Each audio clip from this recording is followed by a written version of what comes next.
Iki mano solo kelionės į Peru liko tik 22 dienos. O dieve. Taigi šiandien noriu Jums parodyti, kokius labai svarbius 6 dalykus imsiu į šią kelionę. Tai pirmiausia, su manimi keliaus universalus kištukų adapteris, kadangi girdėjau, kad Peru gali būti šiek tiek kitokie kištukai, tai pagalvojau, kad šitas dalykas man tikrai pasitarnaus kelionėje. Nežinau, ar man šito įdomus dalyko prireiks, bet kadangi daug haikinsiu ir noriu apsaugoti savo batus, tai pasiėmiau tokį batų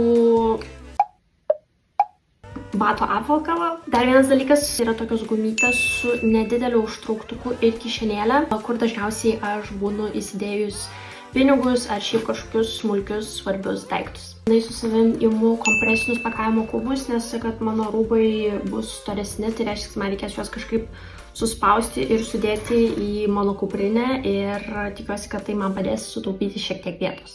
Nedidelės kuprinės spynelės. Ir paskutinis dalykas, kurį iš tikrųjų naudosiu pirmą kartą, tai yra kompresinės kojinės. Daug žmonių rašė, kad jos labai padeda skrydžio metu, tai pabandysim. Jeigu tu esi buvęs Pietų Amerikoje ir žinai, ką man dar reikėtų pasiimti su savimi šią kelionę, tai parašyk komentaruose.